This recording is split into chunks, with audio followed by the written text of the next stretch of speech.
Hey everybody, this week's guest is Chris Number 2, bassist and co-vocalist for the Pittsburgh punk rock legends Anti-Flag. Known these guys for ages, great band, great people. Chris picked a Brandenburg Gate to discuss today, an amazing song. He talked about being so far away from home in Germany and knowing that his relationship back at home was ending. The Brandenburg Gate being a metaphor. When you're sad, you find a connection in everything. How Tom Morello from Rage Against the Machine told them to take the woes out of the song, but they kept them anyway. Good move, guys. He talked about how he was unavailable during the making of the album American Spring because he was going through a bad breakup. The band was what ruined everything he loved in his mind. How Rick Rubin wanted to sign Anti-Flag, which allowed them to pretty much handwrite their major label deal because if Rick was interested in the band, everyone wanted them.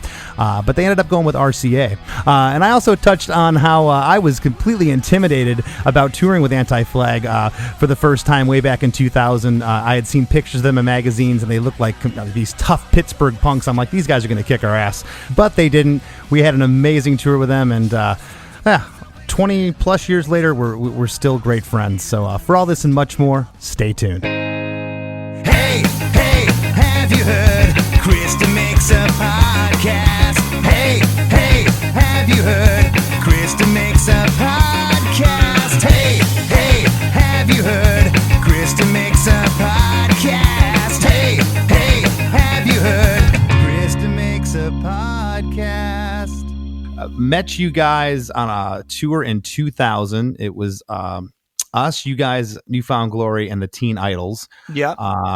And I had certainly heard of you guys, but this is kind of 2000. Yeah, the internet was around, but it wasn't like it is today. I didn't know much about you, but I had seen a few pictures in some magazines, and I'm like, oh man, our manager, remember her calling us and she's like, so we're thinking about getting, Anti-Flag on the bill. And I'm like, ooh, I don't know those guys, man. They're like tough. They're like tough, like Pittsburgh punks. They're like straight edge. They're going to kick our ass, Yeah. And you guys just looked, menacing in your photos back then. And you guys show up in Atlanta, and I remember you guys pull up in your van and you get out, and I'm like, well, they're not as big as I thought they were. Okay, that's good. And then I think it was a day or two in, I look over, I'm playing, and there you are doing the worm across our stage. And I'm like, this is amazing. And like, we broke down that whole tour, and I was young still. I was, so I think on that tour 24, and I was like thinking, straight edge people aren't any fun. You guys were like the most fun people on the whole tour. Yeah. We deal with that to this day, where we will go into situations and people have such a preconceived notion of that, oh my God, if I eat a plate of bacon near them, they're going to lose their minds on me. And, we're fun. You guys are one of the most fun bands ever. I have nothing but great things to say. I love you guys. You know that. But it was just great because, your preconceived notions, and touring was still somewhat new then, at least package tours for us. Yeah. And also just like there was, we were dealing with the scene's growing pains at that moment where absolutely they were through the roof for everybody. So we had to manage a lot of shit on that tour. Like us and Newfound Glory were flip-flopping. They were signing to a major and going to go on to be what they ended up being. And, we had been kind of slugging it out and, finally had said, we were going to tell people that we were worth something and not just be basement dwellers. So, we had a band decision that we were going to take it seriously. And that was one of the, that was an affirming tour for us, just in the sense that, we had come off this Dropkick Murphys tour that was really hard and not what we had hoped it to be. And then from that, we got the Rage Against the Machine tour, which was amazing, life changing. Yeah, I mean, just the things that we learned there, and then it was like, go back to this same type of level that we were doing with Dropkick back then, but you guys were even bigger than them at that time. So we had no idea. We were just trying to navigate all of the places we were playing were new to us. I love thinking about that tour and thinking about you guys taking the lava lamp from the rave in Milwaukee because you sold it out, and it's just like thinking like yeah, if we sell this out, we're taking this lava lamp. And I was just like, dude, that is the most baller shit of all time. And we were there not too long ago, and I was like, I wonder if those guys still have that lava lamp.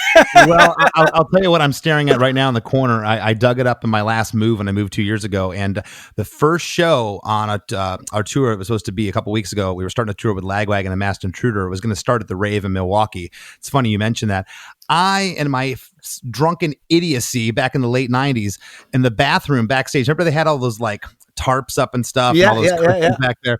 I stole a picture off the wall of Eddie Van Halen and Sammy Hagar. Great. And a framed picture. I don't know why. I was never a thief. I don't know why the fuck I stole it. So anyways, I'm taking that son of a bitch back and I'm hanging it back in the same spot I took That's so great. Yeah, I mean, and it's like none of it was, malicious rock star, No, it was like literally when the promoter, I was back there with you guys when the promoter came down and they're like, I think there's like 200 tickets left. And it was Buddy or you who was like, if we sell the show out, I'm taking that lamp. And he was like, be my guest. That lamp is yours. You've earned it. And sure enough, the show sold out. And I remember watching you guys from the floor and that floor bounces because it's just like floating. Oh, yeah. And I was forever inspired by it. I mean, you were 24. I was 18. I think you were like 19 or yeah. That's amazing. Yeah. Well, the last thing I'll say about that tour, and we'll move on, is it was just amazing. It was like the perfect storm, Teen Idols had a buzz. You guys in Newfound Glory just had this groundswell. It was just this thing. And we probably could have done two nights in every city. There was people, there was lines around the door waiting to get in. And just the energy from that, I'll never forget it. So when I reached out to Chris recently, he had, I said, I want to pick a song. That's kind of the theme of the podcast. And you came back at me with two songs. This Is the End, which I love, and Brandenburg Gate, which we ended up going with. And I love this song for so many reasons. The number one reason is that I love that you wrote it not earlier in your career, in the sense that, like, when you write your early stuff, your old stuff's the best crap. We always hear that. Yeah. As a band, the longer you get. This was a song written in 2015 that it's one of your biggest songs. It's so good. I get chills thinking about just standing on the side of the stage and watching you, especially in Europe. People go ape shit when you play this song. So let's start at the beginning. 2015, you guys, I think we're done with RCA then. You were going to put this out on Spine Farm, your first release. Yeah. Was this song written prior to this, or was it written specifically for that record?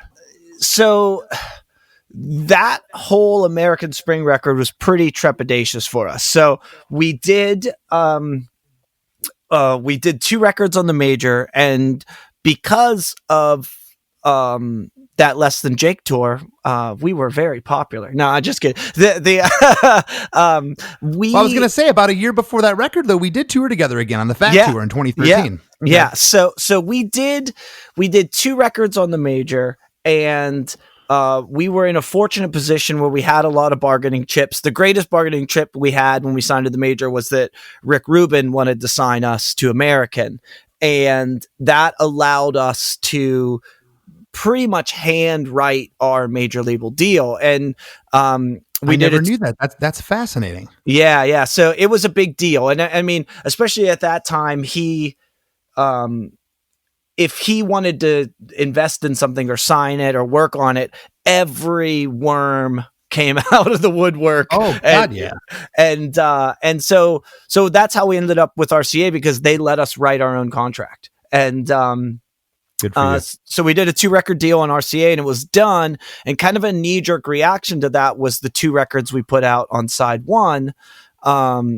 And they were recorded with money that we took from RCA to build our own studio. We didn't want a producer. We didn't, we wanted to go back to it just being the 4 of us. And that's kind of how it goes when you are put through the ringer of having a lot of people involved in your art.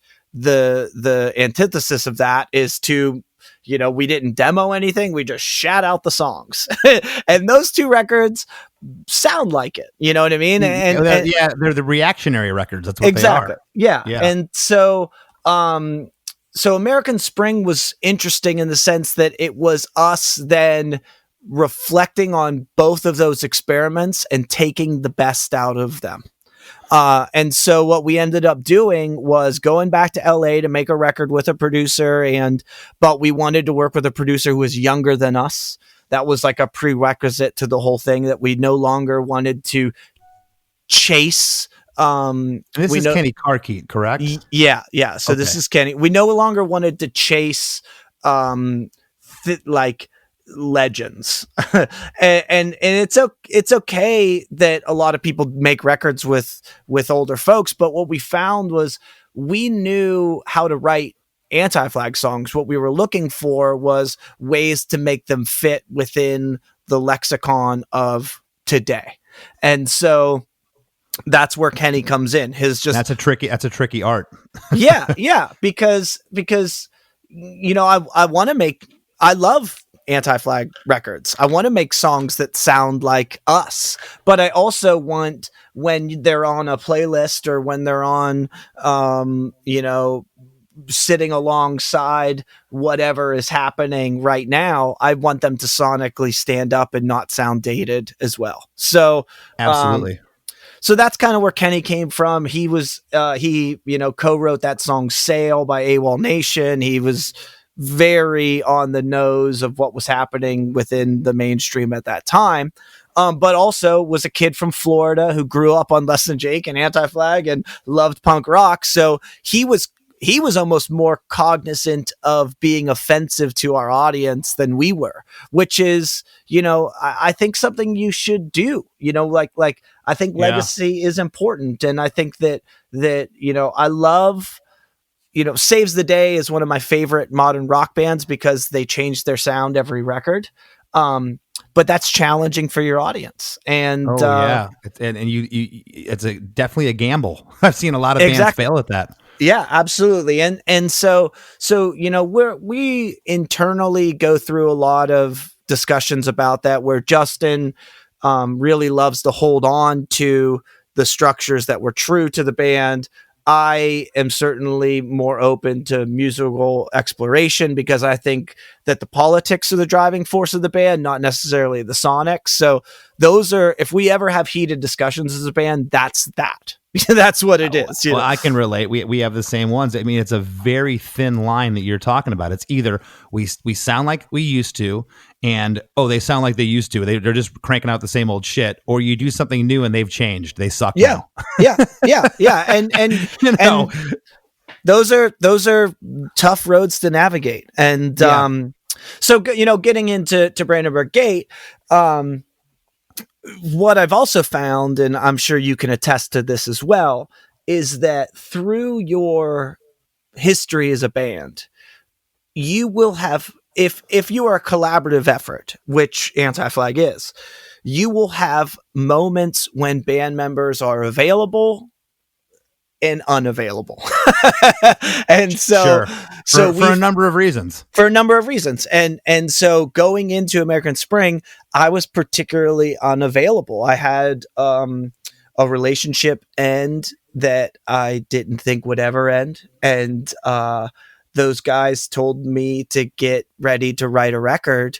And I was like, why would I do this? This is the thing that wrecked everything that I had that I loved. I'm not going, I don't see the value in it. And right.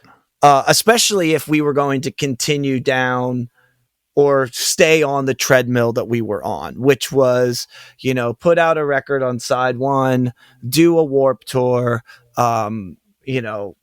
keep throwing, just it was an endless escalator, and diminishing returns too. Yeah, and it felt like, Xerox copies that were getting worse and worse each time. And so I distinctly remember saying, like, unless we are willing to invest in ourselves and have this be a tentpole record that we reflect back on, I don't want to do this. And so we talked about how that could be done, and what we settled on was, let's not have a record label. Let's go and make the record ourselves. I was friends with Kenny because my other band, White Wives, had done some touring with AWOL Nation, and I was like, he is so smart. He's like fresh out of Pro Tools High, where like anything you want to do, he can do. And he's a master of pitch and all of these things that I felt like we really needed to up our game. And so then the onus was on us to write the songs, because we had the way we were going to document it all planned, and we were going to, do that Jimmy World model of record the record, pitch it to the labels. It will be so undeniable, someone will want to invest in it. And ultimately that's what happened. And well, I mean, and let me just say, it's funny maybe it wouldn't have mattered so much at this time, because the whole sellout thing, I kind of had passed, and kids nowadays don't give a shit about what label you're on. They just don't care anymore. But that was such a huge thing back when we were first cutting our teeth, your band and our band. But like, if this record would have come out on RCA, especially a song like Brandenburg Gate's one of the poppiest songs you guys have ever written. The production, I mean, it's so clean and crisp. I love it. But it's like, when you think of where you guys came from, this was definitely a step in another direction, but it still retained who you guys were. It's funny, and I'll be a bit more open and vulnerable with you than I am with most people, because I know and love you, and this feels like no one else is going to hear it but you. No, this is great stuff. I'm transparent when it comes to my songs too, because I have nothing to hide with them. Yeah, but we refer to it as selling the used car, because a band, we're called Anti-Flag. They're never going to play us on the radio. We took This Is the End to radio and the Press Corps to radio, two of our biggest songs. We took Brandenburg Gate to radio. We took American Attraction to radio. We took the newest single off the last record, The Disease, was the one where I find like they wanted to spend the money again. And I just said, what are you doing? Literally, it comes across the desk and people go, look, we try to sell beer and ads for strip clubs. It's not, like, this is not the demographic for something called Anti-Flag. And so finally we were able to get them to not waste money on, I get it, where we write catchy songs, but like, you don't need the radio in 2020 the way you did in 2000 or 94 or whatever. It'd be great if it happened, but it's not a precursor for success or failure. And maybe that didn't come into play with your thinking because of what you just said. But my question, I remember the first time I heard this, I heard it live. I hadn't heard the recorded track. I heard the recorded track after I heard you guys play it. And I didn't know what you were saying in the chorus. I just knew it was the catchiest damn thing I ever heard. I mean, seriously, it's one of the, I'm not blowing smoke, man. This is one of the greatest punk rock songs. Just everything about it. It's, it has Tim Armstrong on it, which it has kind of a rancid feel with the guitars and the production. I mean, if this song was on Out Come the Wolves, it would have been a hit for them. I'm convinced. Were you at all worried about the lyric? Again, I didn't know what you were saying in the chorus, and I had to figure it out. It's such a poppy, such a catchy, great song. Were you worried about putting out a lyric that was so abstract, Brandenburg Gate as the hook? Did that come into play? Did you think of that or not? No, because to be honest, again, I wasn't thinking in terms of relatability.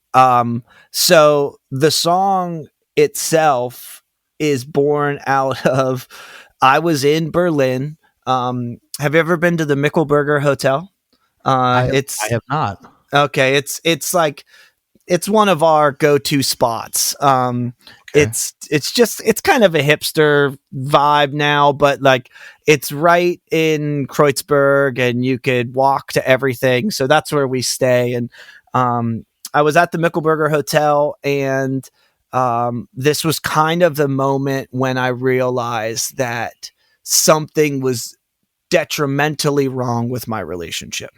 Oh. And I was ready to fly home and quit. We were on tour with Billy Talent playing arenas across Germany. And I was like, fuck this, I'm done. Something's gone wrong. And it's a brutal feeling. 4,000 miles away from, I've been there. That's horrible. Yeah. It was the worst. And subsequently I've been to this place a couple times now. And I'm just like, oh my God, I'm brought back to that moment every time I'm there. But one of the things that whenever I was told by my partner at the time not to come home, I stayed, and the next day everybody tried to cheer me up, and they said, we're going to walk to the Brandenburg Gate. And so I remember doing all this stuff, and I started writing the song, and that's where the lyric kind of came from. Man, I got goosebumps, man. That's cool. And it just being this metaphor for, because obviously the history of what's going on in that part of the world. And when you are sad, you will find connection in everything. And that's just where I was able to put my, and like on that tour, while my life was kind of falling apart, we did so many heavy things. We went to Dachau, and we, actually did a heavy tour of Brandenburg Gate. And so, when you talk about that lyric, one of the funniest instances is we had a guy who was working promo for us. And he started with us during the Side One records in the early 2000s or mid 2000s. And we brought him along when we signed to Spine Farm. And I remember playing him the song Brandenburg Gate. And he was like, this isn't going to work here. Nobody calls it the Brandenburg Gate. You're using its English translation. I don't think this is going to, I don't know why you guys want this to be a focal track of the record. Here are these other songs that I like better that I think will work with the German punks, et cetera, et cetera. Interesting. And we were in Hamburg, and we played it for the first time ever that night, and people lost their minds during it. Didn't matter what we were saying because the hook was the hook. And I remember he was on stage, and I turned around and looked at him in the last chorus, and he just gave me a shoulder shrug like, okay, let's go. And I was wrong. Yeah. And so that was one of the few times we got to be vindicated by, sticking to what we believed in the time. And the song just, before it gets to the first chorus and the band drops out, and it's just just the vocal, which is just so cool. And then of course it has the whoa-ohs at the end, and then it has the whole snare build up in the end when the audience just blows up. And so I'm looking at the lyrics here, and gosh, like I said, I got goosebumps a minute ago, and it's such a cool story because you guys are a political punk band. To me, there was political overtones to this. This is a love song about a broken heart. I mean, I lost my baby to a foreign war. She was cut down in the gunfire of the Western world. She was living in sin. I was living a lie. She was caught up in the glimmer of a rich man's eye. I mean, I could tell what that's about, man. There's some pain there. Yeah. And so it's interesting because you're right. We don't do love songs. And so there became this discussion about the lyrics on what we could change to create the political connection, but also keep my personal connection to writing it. And so, it turned into this really Billy Bragg socialist anthem, but also about your heart being broken. And so that's great. It ends up even more now. Yeah, that's very cool. That's very cool. Yeah. So I do know that, like, there are a couple cool things that you mentioned in it. The Tim Armstrong thing happened because we we were just wanted a guest on the record, and we played Rockfest in Montebello, and Tim was doing his radio show from there. And he said to me, he was like, "Hey man, I know you don't have a label right now. I'd love to, talk about doing some stuff." And I was like, "Well, we're writing a record and we're going to record in LA. I would love to just send you some songs and see what you think about them." At this time, like, we were kind of like, maybe we'll sign to Hellcat. That'd be awesome. And, and then I didn't really hear from him for a while, and we went and we made the record and everything was pretty much wrapped up, and he just reached out again. And so I was like, "Well, listen, we're pretty much done, and we've had labels coming in and out to hear it. We've kind of settled on one, and we knew we were going to end up on Spine Farm. And, but I was like, I would love for you to sing on this song because it's got this lyric, 'She was searching for salvation.'" And I was like, how cool would it be to hear Tim Armstrong sing the word salvation on our album? Yeah, he's got a song named that. Yeah, exactly. And so we brought him in and he sang, and it wasn't going very well. It was a little bit high for his register these days. And so he started doing, Tim's got like two go-to voices. One that and you love, and then the one where he goes low, and it's like, oh, that's not as much. Right. That's when they bury it, and that's when Lars is put up in the mix. Yeah. And so he started going to that. I love you, Tim.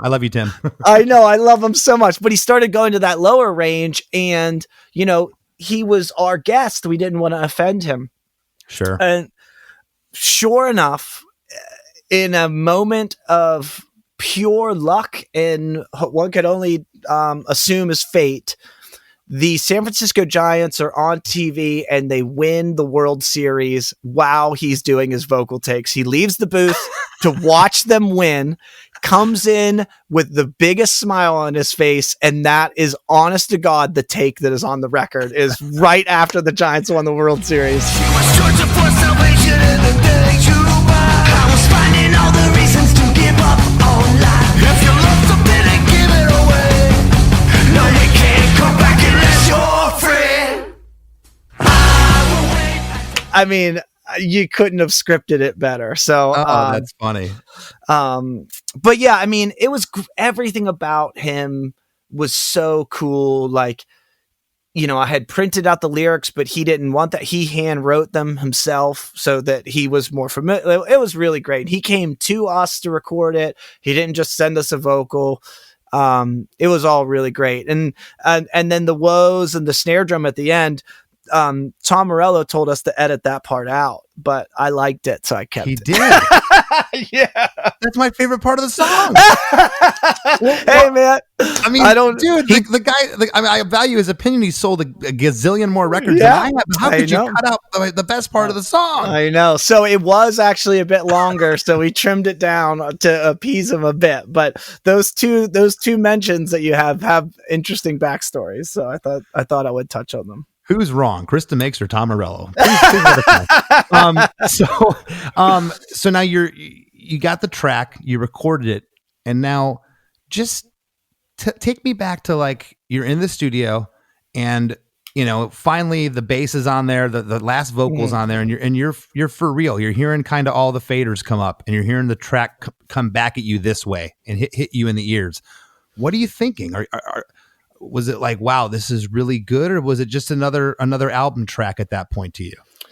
So for me personally, I had heard what you hear now was playing in my head from minute one.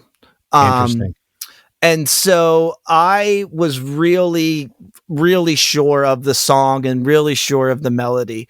The thing that we were chasing was the guitar lead for the turnarounds and how do we get from section to section. And we had a lot of like really simple melodic leads and none of it worked. And Justin in the 11th hour pulled out what's on the record, and that 100% saved the song.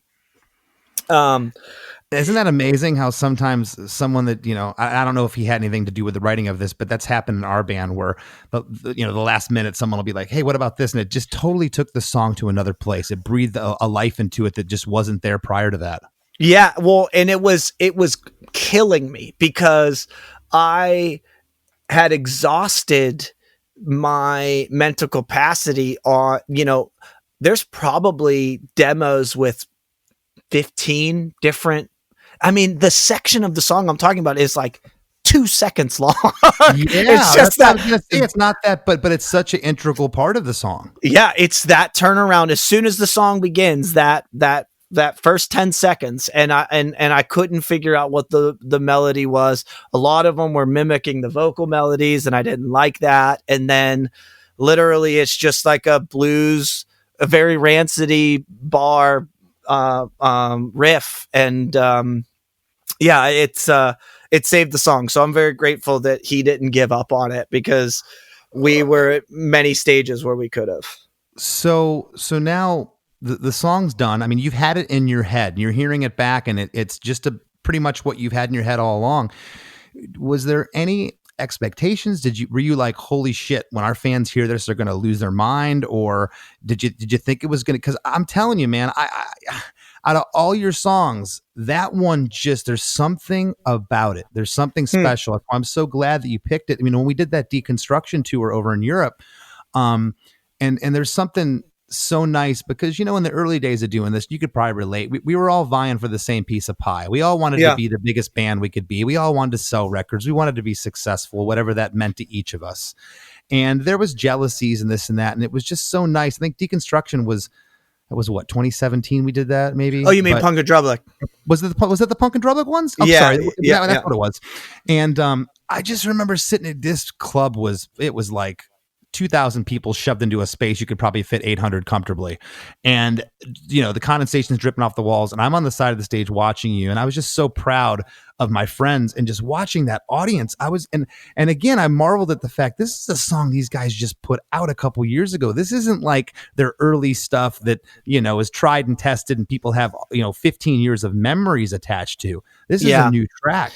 I mean, that's why I was stoked you picked this song, because to me that's fascinating how we don't have Less Than Jake doesn't have a new song like that that's connected. We don't. And that's not a knock against us. We're always searching for that. Yeah.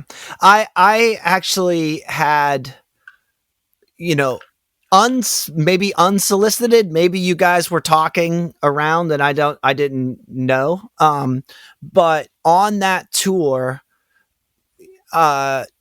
JR,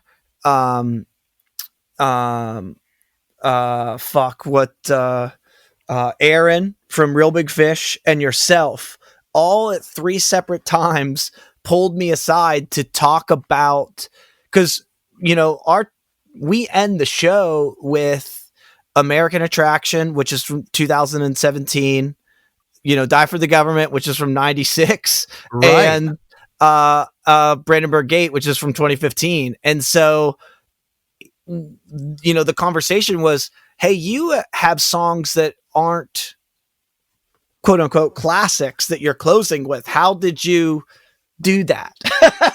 and it's not like you guys got a huge machine of radio or a label behind you. What you've built, and I know your agent did a great job. Sean, who we used to work with, did a great job, and you guys have toured your asses off. Yeah, it was really interesting to have that happen, that conversation with yourself and Aaron and JR kind of just separately. It was over breakfast with you, and I think like over dinner with Aaron, and just talking about performing new songs and having them connect. Because it was something we didn't even recognize as being, I don't want to say special, but something that was happening in our world that was something others were struggling with. We just knew that, we put out a handful of records, 3 records total with Bright Lights of America, People Are the Gun, General Strike, where it didn't seem like anything was connecting on that level. And then something had changed with American Spring and American Fall, where people seemed way more open to the new songs and way more open to specifically like Brandenburg Gate and American Attraction in a way that they were on, the Die for the Governments and This Is the End and Press Corps and well, I think there's two things here. You're right. Kenny did a great job on the production. I think that this was a little bit easier for people that maybe don't like that harder punk edge to swallow, but yet it still retained who you guys were to where your fans are still going to love it. So it's kind of the best of both worlds. Because when I was watching the audience, it was obvious that probably most of these people had heard the song because I can see them singing it, and not just kind of mouthing. Some people just mouth along to try watermelon, to be watermelon. Yeah, there you go. But there's people singing it, so that they've heard it. But then there's also other people losing their shit just because it's one of those songs. We've all heard those songs that just live. You never maybe seen the band even, and you see the song, and you're like, this is electric. This performance is electric, and that's what that song does to me. It's just undeniable. I'm super glad that you picked it. Yeah, well, I mean, like I said, it was born out of a dark place, and sometimes I mentally go there when we play it, and so I think that impacts.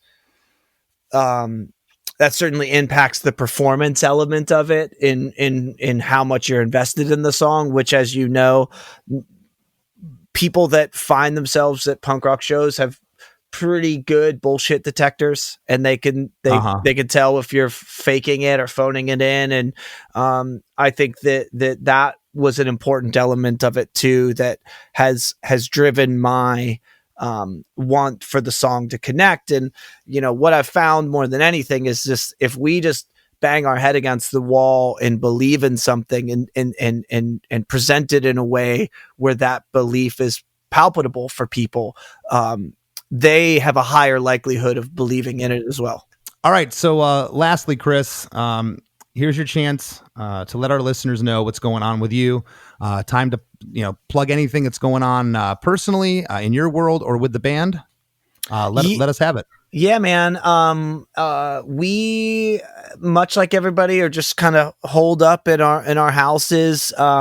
Pat's wife is an ER doctor, so we don't see her or him because she's around patients that have COVID. Wow. Justin's dad is 86, so he doesn't want to come in contact with anybody he doesn't have to. So we're really just kind of isolated. We have a Monday anti-flag call that happens weekly, and we just talk shit on each other for an hour and then go away. Ours is Wednesday. Okay, good. But yeah, man, we put out a record in January, so we're greatly looking forward to this all being over when we can get out there and try to share it with people and see if there are any Brandenburg Gates hidden on 2020 Vision. We don't know yet. We've only played it for a handful of people. So there you go. And you're also you've entered into the custom songwriting world. Would you like to talk about that? Yeah. If you would like a custom song, you can write to me at chrisdossongshop@gmail.com. But more than anything, I actually have like a pretty heavy list in front of me, so I don't want to talk about it too much because I don't want to get too many orders. But good for you. It's good. It's good to be busy. Yeah, but I do want to personally thank you, because whenever I started it, you called me and gave me sage like advice. And we've been friends for a really long time, but you didn't have to do that. You didn't have to take time out of your day to be like, yo, these can be the pitfalls, these can be the successes. And so I'm grateful to call you my friend, but I did want to go on the record and let people know that you are as nice as you seem. I appreciate that. No, and thanks for saying that. I wanted to share it with you. I've as I told you the other day on the phone, I've really enjoyed the connection with the fans. Putting food on the table for my family in this downtime, but it's so much more than that. The connection's amazing, and the fans love it as well as you do. So I'm really glad you're having success with that. Congratulations. Yeah, and the greatest takeaway for me personally has been just my songwriting has improved because, much like anything, you're putting in your hours, and you are, if I was building cabinets for people right now, because I've done so many, I'd be a pretty good cabinet maker. So I think that it's the same thing that's happening, and I'm hopeful that it'll translate into the rest of the art that I'm a part of creating. Yeah, I definitely think I've gotten better as well. I can definitely attest, because I've been spending 8 hours in front of the computer, staring at a screen, playing guitar and singing every day for the last 6 months. It's done me wonders. I can completely relate to that. Well, hey man, thank you so much for being on and giving me your time. I appreciate it. Yeah. I also want to thank your producer for holding it down in Pittsburgh. It's it's a great town. It's a great town. You're welcome to come hang with us whenever you want to do it in person. Yeah, Chris Trafalios from the band Punchline. He's the hidden man behind the scenes. They're making all this happen. So thank you, Chris. As we near the end of the show, here's a band you might not know. Welcome to this week's Band You Might Not Know, where each week I will preview a select band of my choice. If you'd like your band to be previewed on Chris DeMakes a Podcast, all you have to do is submit your song and bio to bandyoumighttnotknow@gmail.com. Again, that's bandyoumighttnotknow, all one word, @gmail.com. All I ask for is a good quality recording of a song that you feel best represents your band. This week's featured band is Not Tonight and the Headaches from Lincolnshire in the UK. They're a 4-piece pop punk band consisting of Matt Snell, James Elliott, Rob 2, and Matt Cade. Their music is available on all the streaming platforms as well as Bandcamp. This track I'm about to play is from their second album, If You Were Real, You Do Your Own Stunts. And I love this song. Here's a snippet of Reasons to Smile. 'Cause I've been known to fail. 'Cause I am at the end of my road with these things that wind me up. But I won't, don't give it up, 'cause you're the reason I smile. The Wrap with Chris and Chris. Well, that was a great episode, man. And I'm glad it took 12 episodes, but I'm glad you finally got a Pittsburgh guy on here. Yeah, Pittsburgh represent. Yeah, for sure. I've known Chris and the guys, as I mentioned, for a long time, and just always fun. And he was such an engaging guest. He had a lot of great things to say about this song in particular. It's hard not to like Chris, man. Always personable, always a great conversation that I have with that guy. I love seeing him in Pittsburgh. Him and I were both involved in a couple buddies of mine, Josh Bakaitis and Corey Muro, the drummer in Punchline, put on 2 years in a row. They did 1 year it was Tom Petty, and 1 year it was Paul McCartney, like tribute shows where people from all different genres of music in Pittsburgh get together. So you get put into bands with people you wouldn't normally play with, and you learn like 4 songs by that artist and play it. And it's always this like big fun thing, not only because you get to play songs, but also because you get to, I don't know, get some camaraderie with a bunch of people from your music scene. And I always love seeing Chris at those. It's always a lot of fun.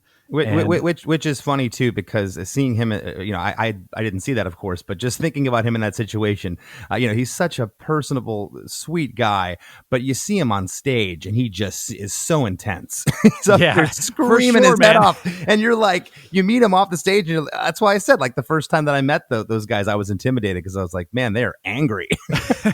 Dude, I love pictures. I don't know if you look at pictures of Chris on the internet, but he's always like, I'm friends with him on social networks. He's always like 50 feet in the air jumping off something. I'm like, dude, there's no way you jump that high. But somehow there's all these amazing pictures of him. I don't know. Maybe the dude is Michael Jordan and just can jump with his bass. I always, I always envy those pictures where he looks like he's about to slam dunk. But yeah, dude, such a good episode, because I loved hearing about the fact that this song is a popular anti-flag song. Anti-flag, like the most political band that you could, that would be like, other than Rage Against the Machine, I think Anti-Flag would be the first band that would come to my mind when you talk about political band. Yeah, Anti-Flag, Rage Against the Machine, Propaganda, and yet when you're talking about this song, it's a love song.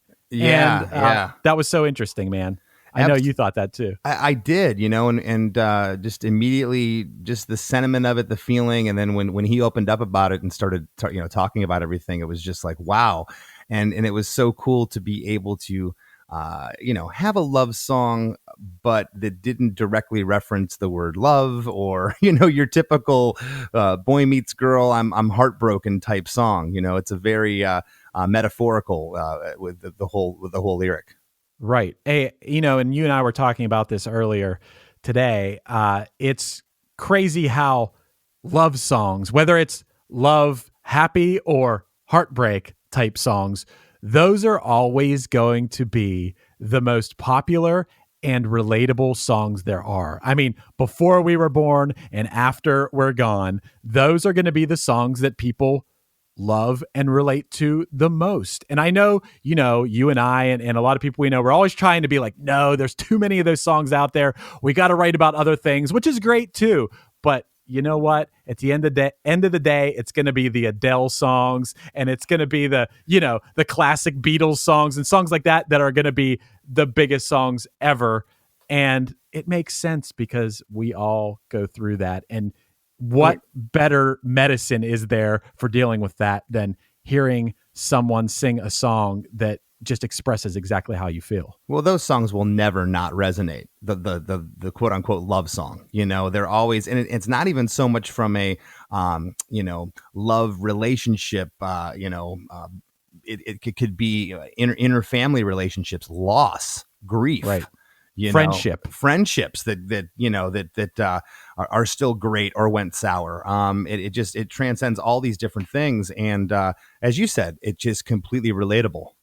Yeah, it's never a bad thing to write about. I think the key, this is a songwriting podcast, and I think the key to it is to find a new, or maybe clever is not the right word, but maybe it is, clever way to go about that and not just be generic about it. And good examples are like Death Cab. Ben Gibbard just writes the most creative ways to express that sort of thing. Whether it's, I brought up I Will Follow You Into the Dark is like this sad song, but so relatable. You're going to love this person until you die, but he finds like such cool ways to express that. And those are the songs that, people love when you find a new way to say it. And it's not just like, oh, you broke my heart. Oh, oh, I love you, not that Paul McCartney doesn't have that, that silly love song that's a pretty fun one. But, I guess once again, it could come down, you could say something simple as simple as I love you. And if you have the right melody and it's Paul McCartney singing it, that could be good too. I guess there's no rule book to it. Well, yeah, there's a lot of bands that do it great. One I had mentioned to you earlier was Alkaline Trio. They have a lot of that where you're like, is this a love song? And it hits me like a love song. And whether it is or not, it achieves what we're talking about. It just tugs at your heartstrings. And, that, I don't think, like you said, before we're born, after we're gone, that's ever going to go away. It's just, and to your initial point, the fact that Anti-Flag was able to pull that off, because that's the last type of song you'd think that you would get from them. Right. Hey, and you know what? It's cool too. I feel like we've had guests talk about this, but it's cool when a song is a love song, but it doesn't necessarily come across that way, or you could interpret it. I think it was Jen Pop. I think Jen Pop on her song. Yeah, I was going to say Notre Dame's a great example, Yeah, it's like, is this a love song? Because I can look at it that way. It reminds me of, all those Christian bands that like have the songs that like, you're like, is this about Jesus or is this a love song? I don't know if you've heard those kind of songs, but there's like all these like Christian punk bands that do that. Uh-huh. And I'm always just like, what are you doing? Are you talking about Jesus? Or it's just like this funny line. Well, we also touched on this with Tim from Rise Against with Savior. Was, I had mentioned to him that, they're another one that kind of, whether fairly or not, because he said it's kind of a thorn in his side. They've kind of got labeled as a political punk band. And, you could read those lyrics. And once I really started reading them, like, wait, is this a love song? And he was like, well, you know. Right. Oh yeah. I forgot about Tim. Yeah. That's very, oh man, dude, when people come on this podcast, they want to talk about the love songs, man. They want to get deep a little bit. We bring out the love here on Chris Makes a Podcast. I think you're joking, but I think it might be true. Hey, another thing that I thought was really cool on Chris's episode now was, hearing him talk about working with a producer. I thought it was really interesting. He said, like, yeah, we know how to write Anti-Flag songs. We know how to produce ourselves, but we need that outside perspective to, I guess he more or less meant it, and I don't mean this in a bad way, but more or less saying, like, to stay relevant, to not sound dated, to not necessarily that Anti-Flag wants to sound like what's on the radio or what's popular, but you have to keep up with, maybe sonically, I guess is the way to put it. You want your song to sound like yourself, but also as powerful as it can be. And powerful doesn't mean loud or thrashy necessarily. You could mean that if you're a country singer, and you could be writing a ballad as a country singer. I think powerful is always a good thing. I don't care if you're an indie rock band or you're a country singer singing a ballad. It doesn't matter. You want your song to come across powerful. And that's what I took away from what he meant when they worked. Yeah, I knew exactly, what Chris was going for there. It's just about pushing those boundaries of your band, pushing the envelope. Continuing to want to move forward, and still be Anti-Flag, but not have the sound, the production, I guess, sound dated, so to speak. And he, had touched on, they left RCA, they made a couple records on their own. And, he had just said, look, I want another perspective. I'd like to have somebody else come in that isn't as emotionally attached to these songs as we are, and is able to look at them outside of the glass objectively and give their thoughts. And that's such a, I hate using the word, it's such a mature thing to do as a band, to be able to let your guard down and say, you know what, I want these songs to be as best as they can. And it may behoove us to have, someone outside of the band, take us there.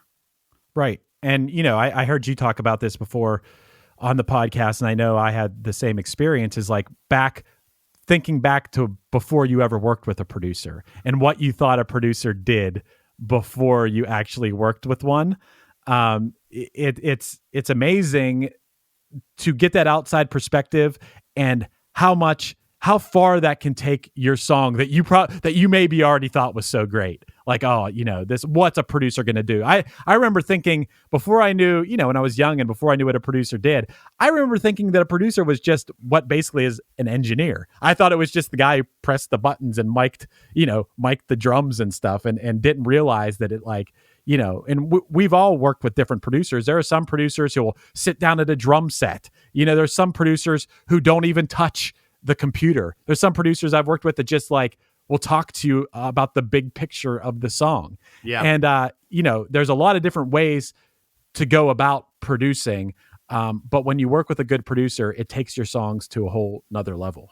Yeah, I've always equated it to, it's like hiring a personal trainer, so to speak. It's like you could go work out and do physical therapy or whatever on your own, and then you have someone else come in and go, yeah, those first two exercises you should do them at the end because of this. And you're like, oh, and all of a sudden you just get stronger, you get better, quicker. Same thing as a producer. Producer will come in and just see things that you didn't see. Be like, hey, that guitar lick you do at the top there, like, that should be in the bridge. And you're like, what? You're like, yeah, that'll fit over the bridge chords. It's awesome. It should come back in there. And you're like, whoa. And then you do it and you're like, it's something you never would have thought of. And it completely elevated the song at that point. Right. Hey, something I know that you and I talk about a whole lot is, like, okay, we're dudes with a lot of experience in, being in bands and songwriting and things like that.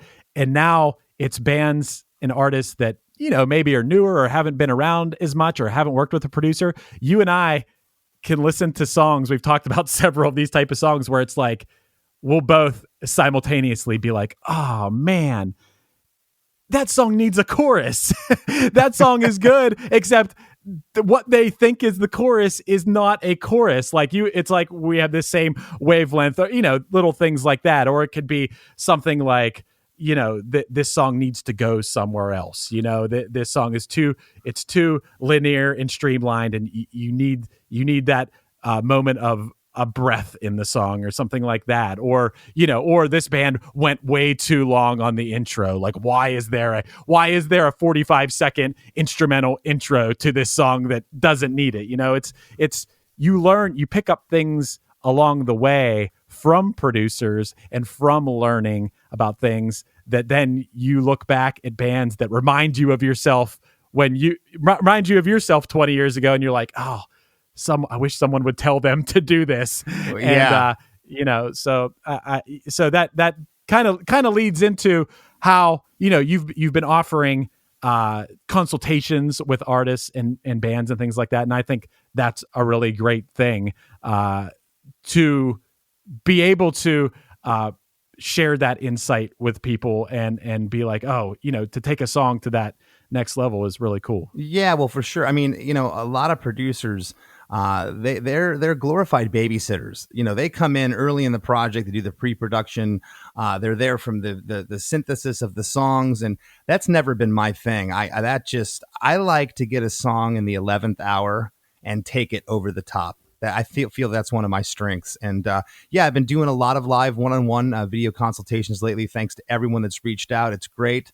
It could be anything music business related, songwriting collaborations.